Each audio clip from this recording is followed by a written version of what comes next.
Hello everybody, welcome to divinely guided 7777। कैसे हैं आप सब लोग।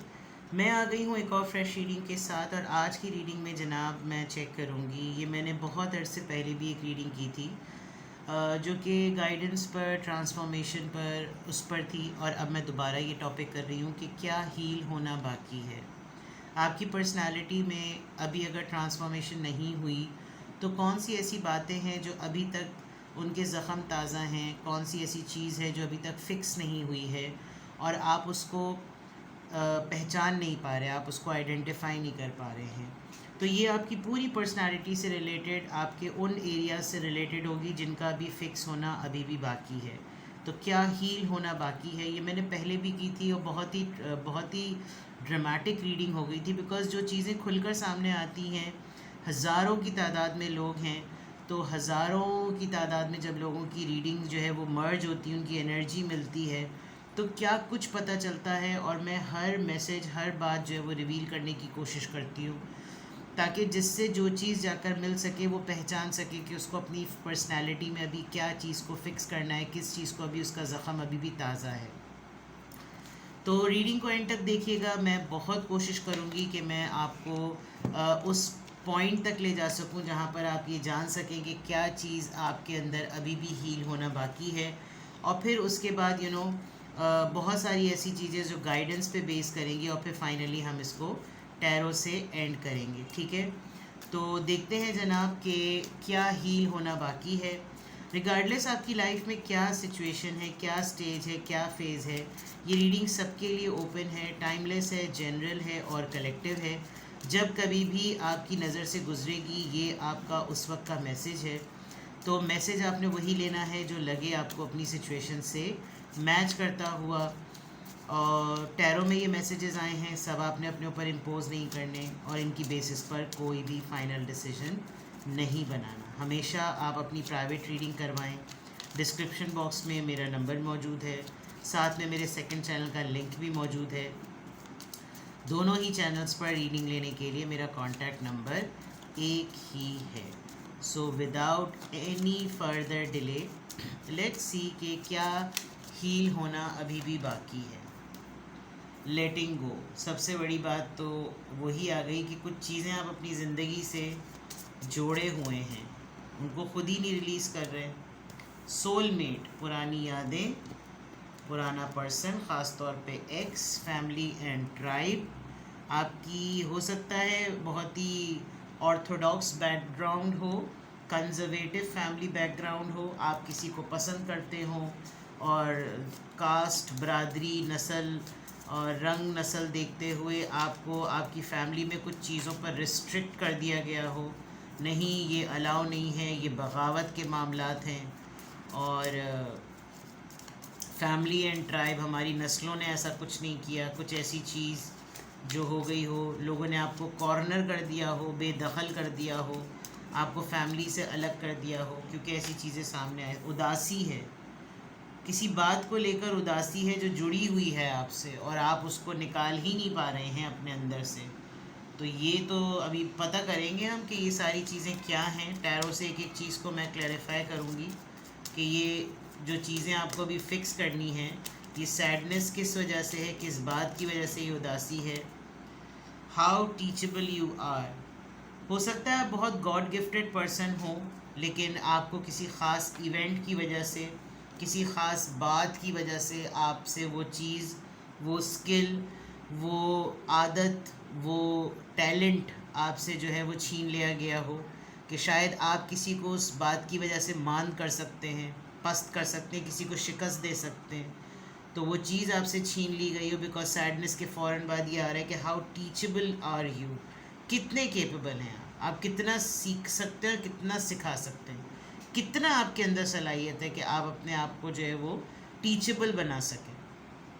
ठीक है, ज़िंदगी ने आपको कुछ ऐसे एक्सपीरियंसेस दिए, हालात ने ऐसे एक्सपीरियंसेस दिए, आपके रिश्तों ने आपको एक्सपीरियंसेस दिए, तो आप कितना उनकी बेसिस पर दूसरों को कुछ सिखा सकते हैं। कोई स्किल है, कोई टेक्निक है, कोई ज़िंदगी का लम्हा है, मरहला है, थिंग्स लाइक दैट। तो क्या हील होना बाकी है अपनी ज़िंदगी में? बहुत सी चीज़ें, मोहब्बत देख लीजिए, आपके दिल में और आपके दिमाग में जिससे आपने हो सकता है पहली मोहब्बत की हो। और यहाँ बड़ी टेक्निकल चीज़ आ रही है, ये जो ब्लैक मैजिक में गुड्डे होते हैं, मैंने भी फिल्मों में ही देखे हैं। एक दफ़ा मैं बहुत छोटी थी तो मैंने एक दफ़ा इसको गली में पड़ा हुआ देखा था। तो होते थे पहले के ज़माने में जो लोग मोहल्ले वाले भी होते थे, वो इतने कंसर्न्ड और इतने केयरिंग होते थे कि वो बिल्कुल आपको फैमिली की तरह प्रोटेक्ट करते। तो आई स्टिल रिमेंबर कि गुजरना हो रहा था, गली को क्रॉस करते थे, इंटरसेक्शन गली थी, तो उसमें हमारे मोहल्ले के कोई बड़े साहब थे, उन्होंने एकदम से रोका कि इसको, ये नहीं ऐसे, ये मैंने बचपन में सिर्फ अपनी ज़िंदगी में देखा है, ये कपड़े का गुड्डा लोग बनाते हैं ना, ब्लैक मैजिक करते। तो हो सकता है किसी ने आपकी मोहब्बत को लिटरली आपको फ़ील होता हो कि यार सब कुछ सही था और पता नहीं क्या हुआ, पता नहीं क्या बात हुई कि बिल्कुल बनी बनाई बात जो है ना वो बिगड़ गई। हम दोनों एक दूसरे के लिए बिल्कुल परफेक्ट हैं और उस इमेज में आप दोनों एक दूसरे के लिए बड़े परफेक्ट लग भी रहे हैं कि वो भी इतनी खूबसूरत है, वो पर्सन भी इतना खूबसूरत है, and still that person is looking at you. वो भी सरप्राइज्ड है, हैरत है, उसका तस्वीर उसकी ऐसी है और आप भी इतने खूबसूरत हैं कि हो सकता है आपको सरप्राइज़ होता हो कि क्या हो गया, और आप, ये आपकी मोहब्बत लव एट फर्स्ट साइट वाली बात होगी, या आपकी ज़िंदगी का मोहब्बत का सबसे पहला एक्सपीरियंस होगा। और उसमें जितनी भी चीज़ आपने इनके लिए बड़ी बगावत भी की होगी, क्योंकि करेज की बात आई भी थी। और यहाँ फैमिली एंड ट्राइब से मुझे लग भी रहा है कि आप अपने थोड़े से आपने मोहब्बत के लिए बोल्ड अटैम्प्ट्स किए, बिकॉज आप अपने सोलमेट से मिले थे। और ये चीज़ आपने जब करेजियसली की, तो हो सकता है आपकी फैमिली ने आपको अपने से अलग कर दिया, आपको लिटरली आपको ये फील होता हो कि मेरे अंदर कोई चीज़ जो है ना वो मुझे पुल कर रही है कि मैं करूँ कुछ। बट बहरहाल ये ऐसी चीज़ें बाज़ दफ़ा कमबख्ती मारी होती है कि ये चीज़ें ज़रा ज़्यादा स्ट्रॉन्ग हो जाती हैं। इनका टेम्परेरी चीज़ों का असर होता है, लेकिन ये बहुत फास्ट होता है, देखा भी है, सुना भी है। और बनती बनती बात हकीकतन बिगड़ती है तो वो बुरी नज़र कह लें या लिटरली किसी की हसद से बुरी नज़र कह लें। तो जो चीज़ें आपकी अभी भी फ़िक्स होना बाकी हैं, वो बहुत सारी चीज़ें जिन्होंने बहुत सीरियस इम्पैक्ट छोड़ा है। ख़ास तौर पे मैं फ़ील कर सकती हूँ कि आपका लव लाइफ, आपका जो रिलेशनशिप का एरिया है, वो बहुत ज़्यादा उदासी का और बहुत ज़्यादा इफ़ेक्टेड लग रहा है, जिसमें आपने एक होता है कि इंसान को मोहब्बत मिलती है तो वो ग्रो करता है, और एक होता है कि जो जब उसको मोहब्बत उससे छिनती है तो वो अपने उस टैलेंट को भी गंवा देता है जिसके अंदर उसकी सलाहियतें होती है, बिकॉज फिर उसका दिल ही खट्टा हो जाता है, उसको कुछ करने का, जिसे कहना चाहिए ना, दिल ही नहीं करता। तो ऐसा लग सकता है कि ऐसा हुआ होगा आपके साथ। Now let me explore it through tarot कि ये जो एक एक चीज़ आई है तो ये क्यों आई है, मतलब अगर ये अभी फ़िक्स होना बाकी है तो लेट गो। आपने कौन सी चीज़ अपनी ज़िंदगी से निकालनी है, अभी भी आपने उसको छोड़ देना है। अगर आप बहुत टाइटली किसी याद को, किसी इवेंट को, किसी ट्रॉमेटिक इंसिडेंट को आप अपने दिल से लगाए बैठे हुए हैं, तो वो कौन सी चीज़ है जो आपको लेट गो कर देनी चाहिए। 26 नंबर आया है इसका, लेटिंग गो। दी हेरोफेंट, आप किसी मैरिड पर्सन से इन्वॉल्व हो गए थे, सॉरी टू से सेक्सुअल अब्यूज़ का वर्ड चैनल हुआ, और फ़िज़िकल असॉल्ट, फ़िज़िकल अब्यूज़ का वर्ड चैनल हुआ, बिकॉज ये बच्चा और एक टीचर के पास छोटे छोटे बच्चे जा रहे हैं। आप इन्वॉल्व हो गए अपने किसी बड़े मेंटोर से, किसी अंकल टाइप पर्सन से, आपको किसी लिटरली मैरिड पर्सन से मोहब्बत हो गई और आप निकाल ही नहीं सके उस इंसान को अपनी ज़िंदगी से, और कोई स्पेल हो गया आप पर, या आपकी बरादरी में ये बात हो गई। हेरोफेंट का कार्ड है, टॉरस एनर्जी है, कोई पीर फ़कीर टाइप लोगों से मोहब्बत हो जाती है। पीर होते हैं हमारे बड़े मुर्शद टाइप लोग होते हैं, जो वो लोग उनको बहुत मानते होते हैं, उन्हीं से मोहब्बत हो गई। वो उनसे कुछ सीखने गए लेकिन उन्होंने हाथ की सफाई कर दी, कुछ ऐसा इवेंट है। लेकिन आप अभी भी इस पर्सन को डिसेप्शन में नहीं लेते, धोखे में नहीं लेते, बिकॉज आपको ये लगता है कि इसकी बदनीयती सी थी लेकिन मेरी इससे मोहब्बत थी, और ये चीज़ आप शायद अभी तक उस कॉन्टेक्स्ट में ही सोच रहे हैं। ये सोलमेट का कार्ड यहाँ पर क्यों आपके हीलिंग पर आया है कि आपको अभी भी चीज़ इसको हील करनी है। आप अभी भी इस पर्सन से कुछ ना कुछ टेंजिबल एक्सपेक्ट करते हैं। आपको पता नहीं क्यों आज तक लगता है कि ये पर्सन मेरे पास वापस आएगा, ये मुझे कुछ अपॉलॉजी ऑफ़र करेगा, ये मुझसे माफ़ी मांगेगा, ये अभी भी मेरे लिए तड़प रहा है या तड़प रही है, ये मेरी रूह का हिस्सा है, इसके साथ मेरा रूह का ताल्लुक़ है, ये हर वक्त मेरे लिए अवेलेबल है, इसको आना चाहिए मेरे पास। एस ऑफ पेंटिकल्स, एक सॉलिड ऑफ़र। बहुत सारे लोगों का बिज़नेस पार्टनरशिप में ये मामला हो सकता है। फैमिली एंड ट्राइब, ये मेरे लिए बहुत इंपॉर्टेंट कार्ड है यहाँ पर। क्या चीज़ है जो अभी भी फ़िक्स होना बाकी है, क्या चीज़ है जो अभी भी हील होना बाकी है, उसमें ये फैमिली एंड ट्राइब का कार्ड क्यों आया है। इतने सारे कार्ड्स आए हैं तो कोई डिटेल ही होगी। The fool, then 2 of swords and then 10 of pentacles. यानी कि इस एक कार्ड ने पूरा सिनेरियो बता दिया। आपकी ज़िंदगी का कोई एक ऐसा इंसिडेंट है जिस इंसिडेंट में आपसे वो करवाया गया जो आप नहीं करवाना चाहते थे, और आपको ऐसे करवाया गया कि जैसे हम तुम्हें अभी भी मौका दे रहे हैं, कर लो। And with the full card आपने ये रिस्क लिया। अगर आप अपनी बात रखना चाहते थे तो आपने अपनी बात रख के कहा कि मैं ये रिस्क लेने को तैयार हूँ, लेकिन थोड़े ही अरसे में आपको लगा कि आपके दरमियान ये क्रॉस रोड इमेज आ रहा है, एंड देन स्लोली ग्रेजुअली आपके सामने इस पर्सन की रियलिटी चेक आ गया। और आप देखें कि जब आपने थोड़ा सा डिले दिया तो then you finally came to know कि ये पर्सन मैरिड है। तो ये जो फैमिली एंड ट्राइब है, आपको लगा कि आपके ऊपर कोई हकीकत आश्कार हुई कि मुझसे मोहब्बत करने के लिए तो सब कुछ मौजूद था, लेकिन जब मुझे अपनाने की बारी आई तो इस इंसान को सिर्फ ये नज़र आया कि रंग, नस्ल, रूप और कास्ट, फ़िक़ा, कैटेगरी, रिलीजन क्या होता है। तो उस चीज़ के लिए, लीगल करने के लिए सब चीज़ें मौजूद थी, लेकिन मोहब्बत जताने के लिए सब कुछ अलग था। तो ये देन फाइनली आपको पता चला, आपके ऊपर चीज़ें रिवील हुई। ये चीज़ अभी तक आप ना इस चीज़ को समझते हैं कि ये मेरे अंदर से अभी तक फ़िक्स नहीं हुई है, शायद ये गलत है, उसको अभी भी मुझसे मोहब्बत है। मतलब मैंने आपको लिटरली, अगर मैं अभी कहूँ तो अभी मुझे आपके जो चीज़ हील होना बाकी है वो एक धोखा है, और वो आपकी लव लाइफ को रिफ्लेक्ट कर रहा है। ये उदासी, ये सैडनेस का कार्ड यहाँ पर क्यों आया है? 9 ऑफ पेंटिकल्स। आप बहुत रिच, बहुत स्टेबल, बहुत सेल्फ सफिशेंट, बहुत ही करियर ओरिएंटेड, बहुत ही खूबसूरत, किसी पे डिपेंडेंट नहीं है, लेकिन आप उदास हैं। और आपको ख़ुद बाज़ दफ़ा समझ में नहीं आता कि सब कुछ होते हुए भी मेरे ऊपर ये उदासी ख़त्म क्यों नहीं हो रही। हाउ टीचेबल आर यू, ये क्वेश्चन क्यों आपको हीलिंग की तरफ क्वेश्चनेबल बनाता है। एस ऑफ सोर्ड्स, आप अपने ही टैलेंट को और अपनी ही बात को कम्युनिकेट नहीं कर पाते। आप बहुत कुछ लोगों को सिखा तो देते हैं, लेकिन असल में आप ख़ुद क्या सीखना चाहते थे और आप किस तरीक़े से सीखना चाहते थे या सिखाना चाहते थे, उसकी क्लैरिटी आपके माइंड में नहीं है। दूसरों के लिए आप बहुत बड़े हीलर हैं, लेकिन कभी कभी आप अपने आप से क्वेश्चन करते हैं कि मैंने ख़ुद अपने लिए कौन सा क्या उखाड़ा लिया। तो ये एक बहुत बड़ा प्रॉब्लम है जो आपकी ज़िंदगी का अभी तक हील होना बाकी है। Lack of communication and lack of clarity आपके दिमाग में रहती है। लव का कार्ड, ये कार्ड किस चीज़ को रिप्रेजेंट कर रहा है? प्लीज़ बताइए कि क्या चीज़ है जो अभी भी हील होना बाकी है। ये लव का कार्ड किस बात को रिप्रेजेंट कर रहा है? Please guide. 7 of cups, overwhelm, multiple choices.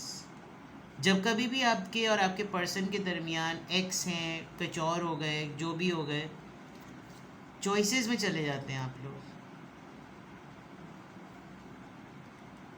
आपको चूज़ नहीं किया इस पर्सन ने, और कुछ ऐसा हुआ कि बिल्कुल लास्ट मिनट पर आप रिजेक्शन में चले गए।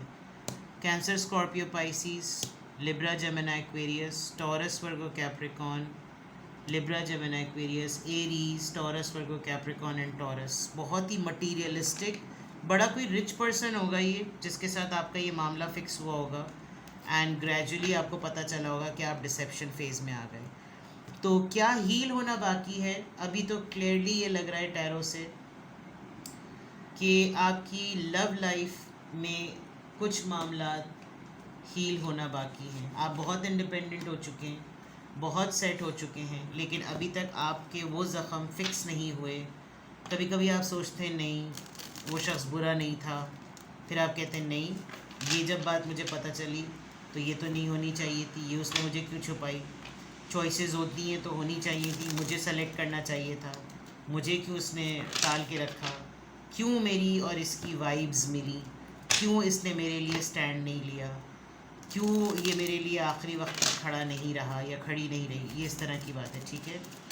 क्या हील होना बाकी है? कौन सी ऐसी चीज़ें हैं जो आपको अपने आप से या अपने ऊपर करनी चाहिए और नहीं करनी चाहिए? What are those things?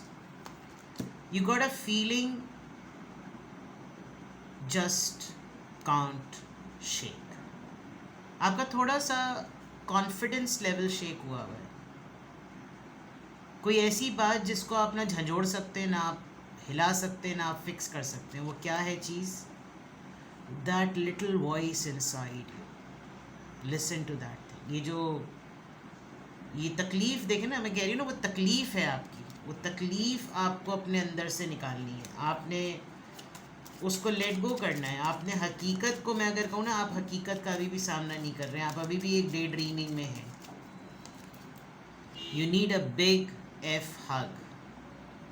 Sentiments gesture, may be इंसान जो था आपकी ज़िंदगी का, ये आपको ऐसी वार्मथ देता था जो शायद आपको कहीं नहीं मिलती थी।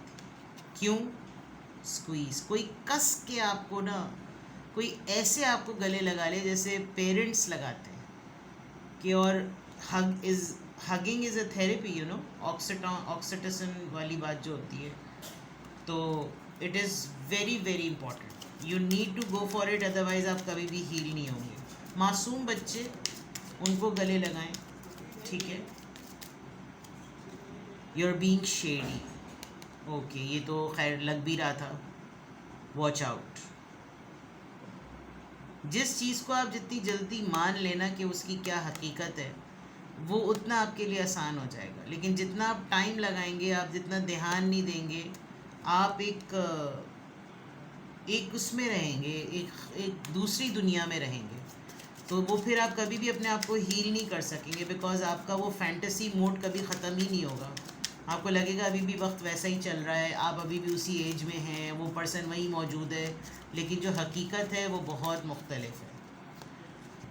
आस्क अ एफ एक्सपर्ट, किसी ऐसे इंसान, क्योंकि आप नहीं बता पा रहे हैं आपकी तकलीफ़ क्या है। Don't rely on your friends और the internet, listen to a damn professional. Relationship coach, counsellors, psychotherapist, psychologist, psychiatrist. किसी साइकाइट्रिस्ट के पास जाने का कतई मतलब ये नहीं कि आप पागल हैं। आप कभी किसी काउंसलर के पास जाते हैं, वो क्या करता है? वो सिर्फ आपकी बात सुन लेता है।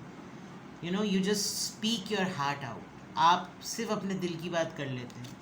तो दोस्त बाज़ दफ़ा करते नहीं है ऐसा, क्योंकि दोस्त जो होते हैं फिर वो जज करने लगते हैं और फिर वो चिढ़ने लगते हैं कि इसके पास एक ही कहानी है बोलने की हर वक्त। आपको अब इस जोन से निकलने की बहुत ज़्यादा ज़रूरत है। जब तक आप इस रियलिटी को फेस नहीं करेंगे, आप हील नहीं हो सकते, ठीक है।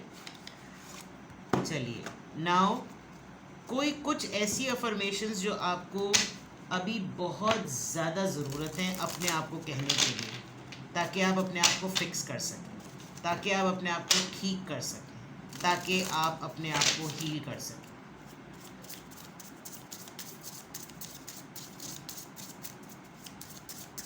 These are very funky notes, but they are very cute and very motivating.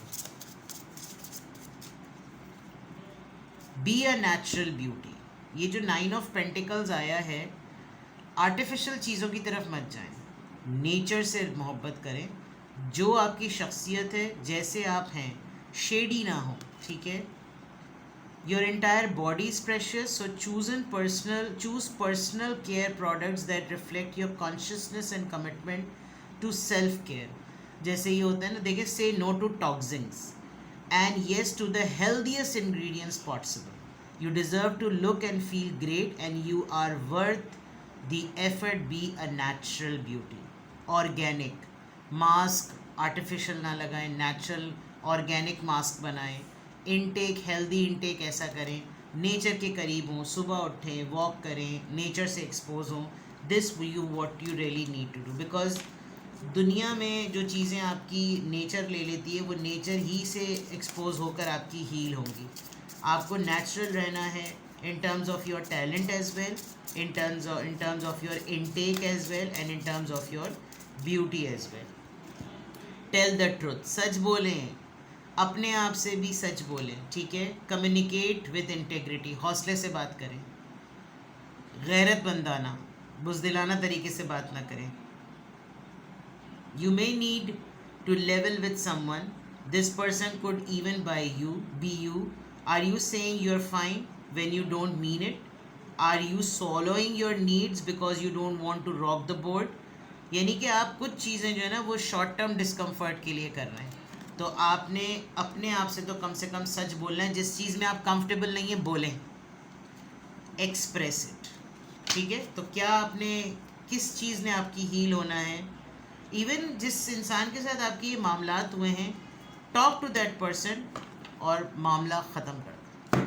ठीक है जनाब, होप इट हेल्प्स। इसको 2-3 दफ़ा सुनिएगा तो आपको अपने अंदर के वुंड्स को फिक्स करने का मौका मिलेगा। अपना बेहद ख्याल रखें। Bye bye.